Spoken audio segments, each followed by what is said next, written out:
vem ainda para se oferecer a si mesmo muitas vezes. Está dizendo, Cristo não se apresentou para se oferecer a si mesmo muitas vezes. Ele se ofereceu uma vez só, de uma vez por todas. Quando ele se entregou no Calvário, isso foi uma obra definitiva. Por que é importante destacar isso hoje em dia? Bem, é importante porque nós vivemos, entre outras questões, né?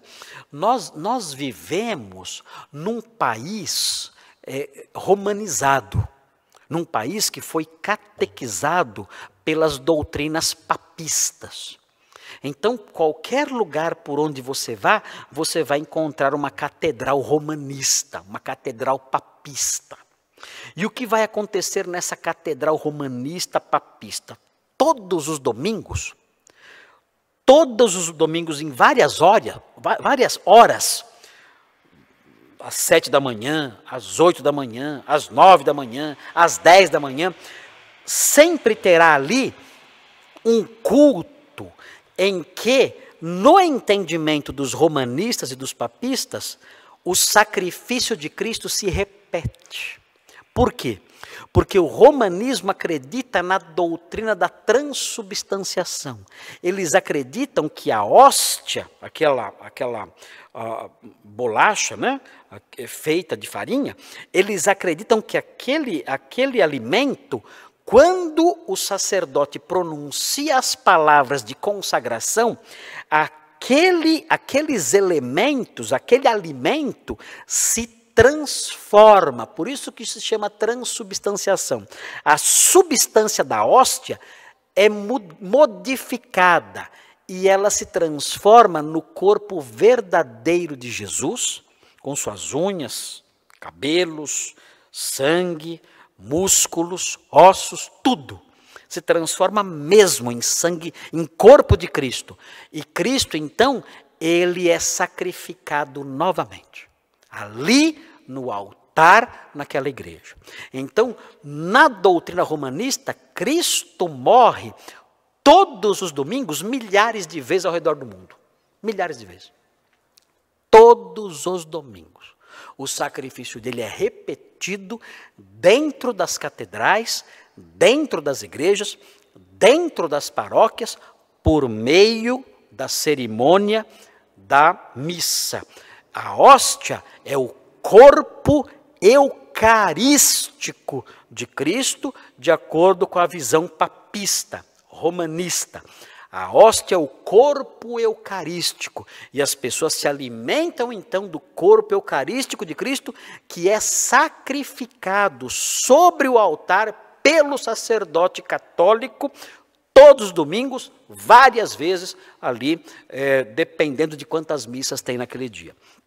Quando nós olhamos para o texto sagrado, nós descobrimos que se o autor de Hebreus ouvisse isso, ele ia cair de costas. Ele ia falar, não, e não acredito que um movimento que se define como cristão abraça essa doutrina, uma doutrina desse tipo. Não é possível que alguém acredite nisso. Por quê? Porque o autor de Hebreus realça isso constantemente. Ele fala, olha, a morte de Cristo, o seu sacrifício vicário, aconteceu uma vez só e foi de uma vez por todas. Ele fez isso uma vez por todas, ofereceu o seu corpo a si mesmo para tirar de uma vez por todas o pecado. Então essa mentalidade que nós aprendemos, que permeia a mente, né, o modo de pensar do nosso povo e de outras pessoas de outros lugares também, aí que beberam na fonte do romanismo, que aprenderam essas lições todas, essa lição de Hebreus acaba com isso. Diz, não, Não, isso não é verdade. Agora notem, quando nós percebemos isso, não é para a gente ter raiva dos católicos, nada disso. Mas é para nós olharmos a Bíblia, comparar com o que essas diversas igrejas dizem, porque há erros, não estou falando só do romanismo, não. Tem muitas igrejas evangélicas dizendo bobagem sem tamanho. Quando nós comparamos essas coisas com a Bíblia, nós ficamos perplexos e dizemos, não, eu não posso continuar seguindo isso. Isso não é cristianismo. Isso é uma invenção, sabe-se lá de quem. Quem será que inventou isso? Foram os sacerdotes do passado, os santos do passado. Não importa quem foi. O fato é que não é algo correto. E não importa se é antigo ou não. Um erro antigo é só um erro velho. O tempo não transforma um erro em acerto. A passagem do tempo não faz com que algo errado se torne certo. O que é errado agora e será errado dentro de 1000 anos, de 2000 anos. Assim acontece com essa doutrina também. O autor de Hebreus disse no ano 68, Cristo se entregou em sacrifício uma vez por todas. Se alguém no ano 69 disser o contrário, será mentira pelos séculos dos séculos. E nós não podemos acreditar numa mentira, mesmo que ela seja velha.